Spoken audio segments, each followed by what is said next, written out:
You're not going to like what I'm about to tell you. I am going to show you Machiavelli's secret.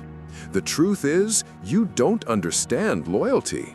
You think it's a virtue, a noble bond forged in trust and mutual respect. You believe your friends are loyal, your partner is loyal, your family is loyal. You believe that if you are good and kind and dependable, that loyalty will be returned to you. This belief is your single greatest weakness. While you've been playing by these imaginary rules, someone weaker than you, someone less intelligent than you, has been using the truth against you. They are rising while you are stagnating. They are commanding respect while you are begging for it. They see the world as it is, not as the storybooks tell you it should be. You have a loyal friend you've supported for years. You were there through their breakups, their failures, their crises. Then an opportunity arises, a job connection, an invitation to an exclusive event. They don't even think of you. They give it to someone they met last month, someone who is more popular, more influential. You feel that cold drop in your stomach, the feeling of being a stepping stone. At work, you pour your soul into a project. You have the key insight, the brilliant idea. In the big meeting, your boss or a colleague presents your idea as their own. And you just sit there, silent, a forced smile on your face, because you don't know how to claim what is yours without looking petty. You let them steal your power. You are the reliable one, the one who always answers the phone, always helps out, always puts others first. But when you need something, you hesitate to ask. You feel like a burden. And when you finally do ask, people are busy. They have excuses. You have taught them that your needs are secondary. You watch someone less competent, less skilled, and less dedicated than you get the promotion, the recognition, the praise. They play the social game. They flatter the right people. They understand that perception is more powerful than reality. You thought your hard work would speak for itself. It didn't. You've been in a relationship where your partner slowly chips away at your confidence. They use your vulnerabilities against you in arguments. They make you feel like you're the crazy one, the irrational one. They demand your absolute loyalty while offering only conditional affection. You are being emotionally colonized. People only call you when they need something. Your phone lights up and you see their name, and you know. You know it's not a call to see how you are. It's a call for a favor. And you'll probably do it because the thought of saying no fills you with a deep, conditioned guilt. You are a utility, not a person. Here is the truth you've been avoiding. The reason people disrespect you, ignore you, and take you for granted is not because they are bad people. It's because you trained them to. You have spent your entire life teaching others that your boundaries are flexible, that your needs are negotiable, and that your loyalty is unconditional. Society gave you a broken rule book. It told you, be nice, be humble, turn the other cheek, your time will come. Good things happen to good people.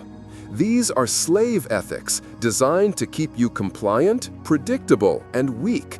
They are rules for the flock, not for the lions. You followed these rules because you thought they were the price of admission to the tribe. You thought this was the path to being liked, to being respected, to earning loyalty. But you were playing a game you didn't understand, and your opponents were not playing by your rules. They were playing by the real rules, the rules of power. The world is not run by good intentions. It is controlled by those who understand and use the fundamental principles of human psychology.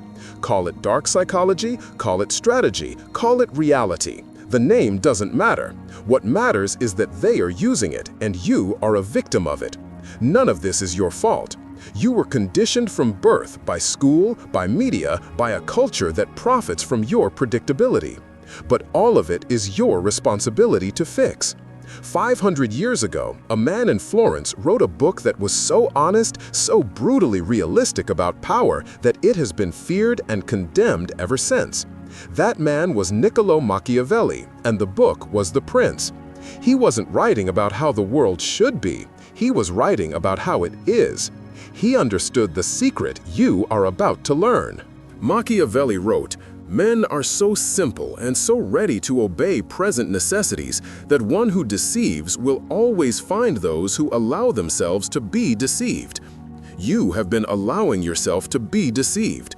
You have been clinging to the fantasy of unconditional loyalty because the reality is too terrifying. The reality is that loyalty is not a virtue. It is a transaction. It is a calculation of self-interest dressed up in the language of emotion. You see yourself as a loyal friend, a dedicated employee, a loving partner. But the strategists of the world, the modern-day princes in boardrooms, in politics, and in your own social circles, do not see you. They see a resource, a pawn. They understand what Machiavelli meant when he said, "The promise given was a necessity of the past. The word broken is a necessity of the present." Their loyalty to you lasts only as long as you are useful, or as long as betraying you is more costly than supporting you. This isn't evil, it's human nature. It is the core operating system of our species. To deny this is to deny gravity. You have been trying to build a castle of loyalty on a foundation of sand. You have been acting like a citizen in a world of strategists. Like the naive princes Machiavelli warned against, you believed that being loved was enough to secure your position. But he knew better. He knew that fear is a much more stable currency. It is better to be feared than loved if you cannot be both. This isn't about becoming a tyrant. It's about understanding that respect and the loyalty that follows is not born from how much people like you. It is born from how much they need you and how much they fear the consequences of losing you. You are about to learn how to become a necessity. Rule number 1. Loyalty is a byproduct of power, not a cause of it. You think your loyalty will earn you power. You believe that by being the most dependable soldier, you will one day be made a general. This is a lie. The dark truth is that power attracts loyalty. People flock to the winner. They orbit the person who has resources, status, and control. They don't pledge allegiance to the person who is nice. They pledge allegiance to the person who can help them survive and thrive. The psychological mechanism here is brutally simple: self-preservation. When people see you as a source of power, whether it's social, financial, or emotional, their brains tag you as essential to their well-being. Their loyalty is simply their self-interest aligning with yours. It feels real, it sounds real, but it is conditional. Think about the most popular person in your social circle. Are they the kindest, the most generous, or are they the one who hosts the best parties, has the most connections, or exudes an unshakable confidence that makes others feel secure? They have social power. Their friends are loyal because being in their orbit is beneficial. Inner monologue of someone pledging loyalty to power. This person is going places. If I stick with them, I'll benefit. If I betray them, I'll be cast out into the cold. My best move is to be their most loyal supporter. You have been giving away your loyalty for free, hoping someone would recognize your value. You have it backward. You must first build your own power, your own value, independent of anyone else. Become the source. Become the center of gravity. Loyalty isn't earned with devotion, it's commanded by value. Drop this affirmation in the comments. I am the source of my own power. Rule number 2, desperation has a smell and it repels loyalty. Here's what no one told you.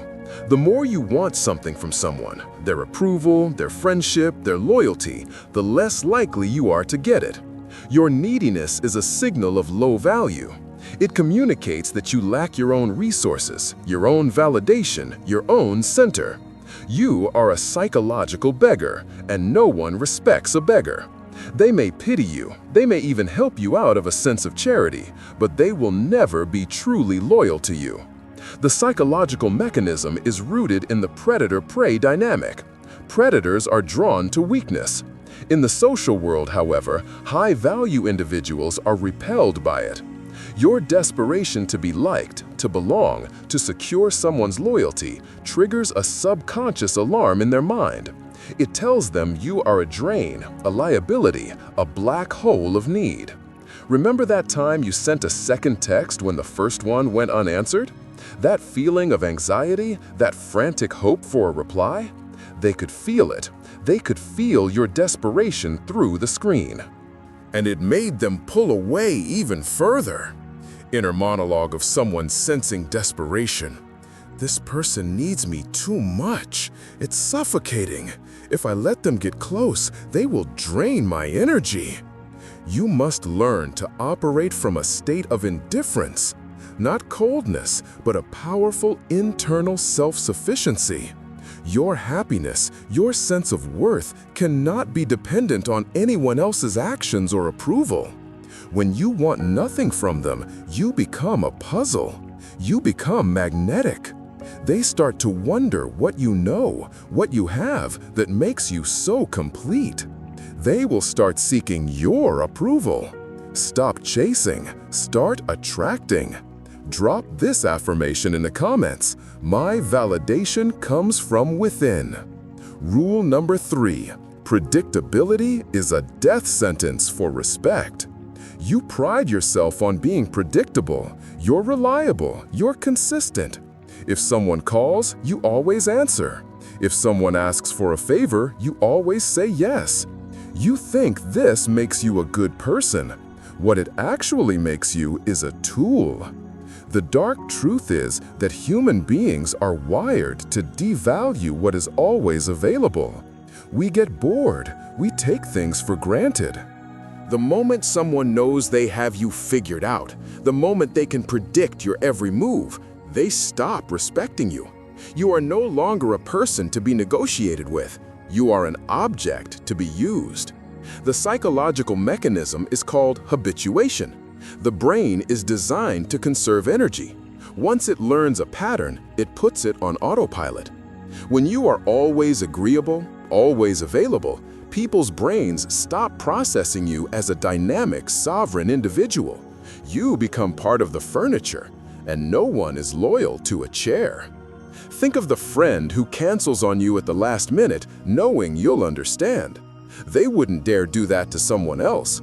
Someone whose reaction would be unpredictable, someone who might cut them off.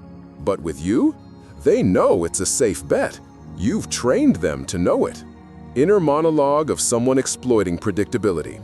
I can cancel on them. They'll be fine with it. They always are. I'll save my energy and social capital for the people I actually have to impress. You must introduce strategic unpredictability. Not by being flaky or unreliable, but by having unshakable boundaries that you enforce without apology. Say no sometimes. Be unavailable.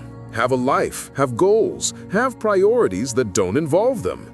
Let there be a cost for taking you for granted. When people don't know what to expect, they start paying attention. They start treating you with caution. They start treating you with respect. Predictable people are replaceable. Drop this affirmation in the comments. My time and energy are valuable. Rule number 4. Emotional debts are the true currency of loyalty. Here is the secret that social masters and master manipulators understand in their bones. Logic doesn't create loyalty, emotion does. You try to win loyalty through reason. You list the reasons why someone should be loyal to you. I helped you then. I've always been there for you. This is the fair thing to do. You are trying to balance a logical ledger. This is amateur hour. Loyalty is forged in the fires of emotion. Specifically, it is built on a carefully managed sense of psychological debt and gratitude. When you help someone at their absolute lowest point, when you save them from a crisis, when you give them a profound sense of hope or validation when no one else would, you are not just doing a favor. You are creating a deep, emotional anchor in their soul. The psychological mechanism is reciprocity, but supercharged with emotion. A small favor can be repaid with a small favor. But how do you repay the person who saved you from despair? How do you repay the person who saw greatness in you when you only saw failure? You can't. That debt feels infinite. And the subconscious desire to honor that debt manifests as intense loyalty. Machiavelli knew this. A prince doesn't win over a city with spreadsheets. He does it with grand gestures, by making examples of enemies, and by bestowing great, unexpected honors upon allies. He creates emotional events. Think about it. The favors you do for people when they are strong and successful are quickly forgotten. They are transactions. But the kindness you show someone when they are weak, ashamed, and alone, that is an investment that pays dividends of loyalty for a lifetime. Inner monologue of someone emotionally indebted. I would be nothing without them. They believed in me when no one else did. I owe them everything. I would do anything for them. Stop trying to be logically fair. Start looking for opportunities to create profound emotional impact. Be the one who steps in when everyone else steps away. Don't just be a friend, be a savior. The loyalty that results will be so powerful it will feel unconditional. But you will know it is not. You created the condition. Drop this affirmation in the comments. I create bonds of emotional power. The world looks different now, doesn't it? The smiles of your friends, the promises of your boss, the affection of your lover. You see them through a new lens. You see the calculations. You see the self-interest. You see the silent, ceaseless negotiation for power that underpins it all. It's a cold view. It might even feel lonely. This is the price of waking up. The comfort of the dream is gone, but so is the vulnerability of the sleeper. You are no longer a pawn in a game you don't understand. You are becoming a player. This knowledge was not given to you to make you bitter. It was given to you to make you free. Free from the disappointment of expecting loyalty where none was ever promised. Free from the weakness of giving your power away. Free from the naive belief that the world runs on good intentions. You are not the same person who started watching this. That person was hoping for a kinder world. You now understand that you must build your own fortress, that your value is your shield, that your power is the only true guarantee of the loyalty you seek. Let them have their storybooks and their hollow virtues. You have the truth. You have Machiavelli's brutal, honest, and powerful secret. People are not loyal to people. They are loyal to interests. They are loyal to power. They are loyal to necessity. Go now and become a necessity. Become so valuable, so powerful, and so essential that their loyalty to you becomes the most logical, self-serving choice they could possibly make. This is not a dark path. It is the only path. The world is a chessboard. You were a pawn. Now you are the hand that moves the pieces. If this message resonated with the part of you that knows it's true, like this video. Share it with one person who needs to wake up. Subscribe for more truths they don't want you to know.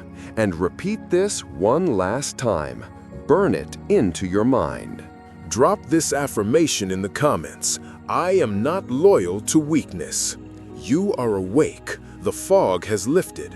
For the first time, you see the gears and levers that move the world. You see the cold, hard lines of the chessboard that you mistook for a garden. In Chapter 1, I gave you the 4 foundational rules of power. I shattered the comfortable lie that kept you weak, predictable, and forever at the mercy of others. But seeing the rules is not enough. A soldier who has only read books about war is still just a man with a rifle, waiting to be overwhelmed by the first real attack. To command the battlefield, you must learn to recognize the enemy. You must learn to see the predators not as monsters, but as strategists, masters of a game you are only now learning to play. They have been using a hidden principle against you your entire life, a principle I promised to reveal. Today, I name it. Today, you learn their playbook, page by page. The secret that puppet masters, corporate raiders, and emotional manipulators instinctively understand is the principle of asymmetric value. Write that down, burn it into your mind. It is the master key to every human interaction you will ever have. The principle is brutally simple. In any relationship, the person who needs the other less holds all the power. Loyalty, respect, and devotion do not flow from the strong to the weak. They flow uphill from the person who is more invested, more dependent, and more in need to the one who is self-contained and has other options. Power is asymmetry. When you need their job, their approval, or their affection more than they need you, you are not their partner. You are their subject. You are a resource to be managed. Think of it this way. You are a beggar at the gates of a fortress. You need its food, its water, its shelter from the storm. The fortress, however, is self-sufficient. It has its own wells, its own granaries, its own walls. Does the fortress need to be loyal to the beggar? Does it need to respect him? No, it has no need. The beggar, however, will do anything for the fortress. He will praise its master, defend its gates, and sing its virtues to any passerby. His loyalty is a function of his desperation. You have been living your life as the beggar. You were taught that this was noble. You were taught that your need, your devotion, your unwavering support was a gift. It was not a gift. It was leverage they used against you. Now, let's identify the strategists who wield this principle. They wear the masks of friends, bosses, and lovers. They are not cackling villains. They are far more dangerous. They are pragmatic operators who see your need and use it as a tool. Let's dissect them one by one. Predator Archetype 1, the corporate cannibal. Does this sound familiar? You work harder than anyone on your team. You stay late. You are the reliable one, the go-to person for fixing problems. Yet, at the big meeting, your boss presents your groundbreaking idea as their own team-led initiative. A junior colleague who does half the work but spends twice the time talking about it gets the promotion. You are praised for being a team player, which is corporate code for a useful beast of burden. You have met the corporate cannibal. This person, your boss, your manager, a senior colleague, operates on a simple, ruthless calculation of value. They see your hunger, your need for the paycheck, your desire for a good reference, your desperate hope for approval. They know you won't make a scene. You won't risk your reputation as a compliant worker. Your need for security makes you predictable. It makes you safe to exploit. You are not a colleague to them. You are a human resource, an asset on a spreadsheet designed to maximize their own return on investment. They give you just enough praise to keep you running on the treadmill, but never enough power to get off it. The corporate cannibal's inner monologue. Good, they volunteered to finish the report over the weekend. That saves me the trouble. They need this job, and they think hard work is the answer. Let them think that. I'll review it Monday morning and present the key findings as my own summary. If they complain, I'll remind them how lucky they are to have this opportunity in a tough market. Their fear is my greatest asset. Your loyalty to the company is a joke to them. They are loyal only to their own career trajectory. You were a stepping stone they didn't have to pay for. Your work ethic, unattached to strategic self-interest, became the bars of your own cage. You believed being indispensable meant being valuable. They taught you it means you're too integrated into the machinery to be promoted out of it. You are part of the furniture. Drop this affirmation in the comments. My value is not determined by my workload. Predator archetype 2, the emotional vampire. You have a friend who only calls when their world is on fire. Their relationship ended. They hate their job. They are fighting with their family. You drop everything. You listen for hours, offering advice, support, and a shoulder to cry on. You feel drained, but you also feel needed. You're a good friend, right? When the call ends, you feel hollowed out. A week later, you see pictures of them laughing at a party you weren't invited to. You call them with your own good news, a small victory, a moment of joy. And they listen for 30 seconds before cutting in with, "Oh my God, that reminds me of my problem." You have been colonized by an emotional vampire. This person has mastered the art of weaponizing empathy. They identified you as a helper, someone whose identity is tied to being supportive and kind.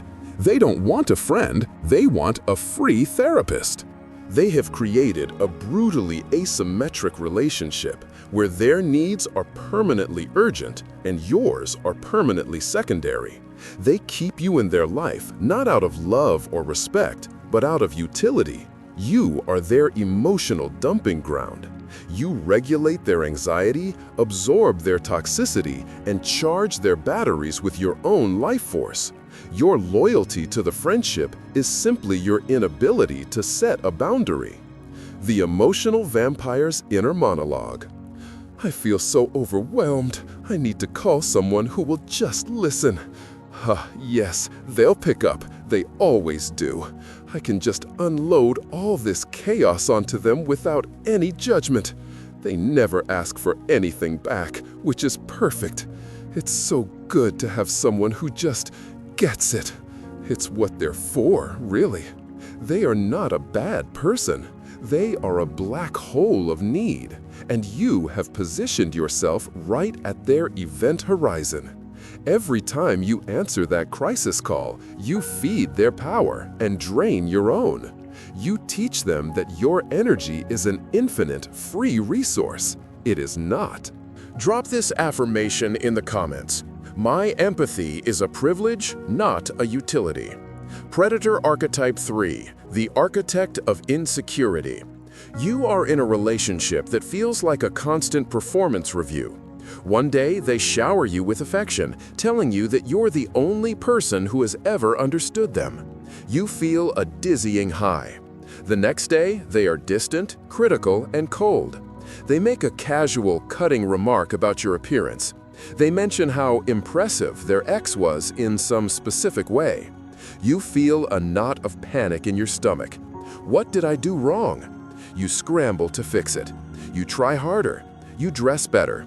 You become more agreeable, more attentive, desperate to win back the affection that was so freely given just yesterday. You are being controlled by an architect of insecurity. This person, your romantic partner, is a master of intermittent reinforcement. They understand a dark truth of the human heart. Constant approval creates comfort, and comfort can lead to independence. Insecurity, however, creates addiction. By keeping you in a state of emotional uncertainty, they make their validation the central focus of your life. They create an asymmetric need where you are desperate for their approval, while they remain the detached judge of your worth. They don't want a partner, they want a worshiper. A secure and confident you might question them, might have boundaries, might even leave. An insecure you will do anything to keep the peace and earn a scrap of praise.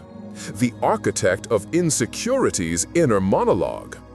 They're getting a little too confident, a little too comfortable. Time to introduce some doubt. I'll ignore their text for a few hours. When they ask what's wrong, I'll say nothing in a way that clearly means something. Let them spin out for a while. Let them worry they're losing me. The effort they put in for the next 2 weeks will be incredible. A little fear keeps things exciting. This is not love. This is control. This is the calculated creation of emotional debt and desperation. They are not being loyal when they are kind. They are putting a deposit into the bank. They are not being disloyal when they are cruel. They are making a withdrawal, reminding you of who sets the terms. Drop this affirmation in the comments. I will not audition for a love that should be freely given. Do you see the pattern? The cannibal, the vampire, the architect, they are all using the same weapon. They cultivate your need. They see your desire for security, your innate empathy, your longing for love, and they don't admire it. They target it. They understand that a person drowning in need cannot negotiate. They cannot set boundaries. They cannot walk away. A needy person is a predictable asset. A self-sufficient person is a threat. You thought their betrayals were personal failures. You thought their disloyalty was a shocking aberration from the norm. It was not. It was the logical outcome of a power dynamic they established from day one. It was the inevitable result of asymmetric value. You are awake now. You see the board. You recognize the players. You understand their playbook. This knowledge is your shield, but it is not yet your sword. To change the game, you must do more than just see the predators. You must starve them. You must systematically dismantle the structure of your own need and build a fortress of self-sufficiency so powerful that you flip the asymmetry. You must become the fortress, not the beggar. And that is exactly what we will begin in the next chapter. If you are ready to stop being a resource and start being a power, like and share this. Subscribe, because the next lesson is about how to build your throne.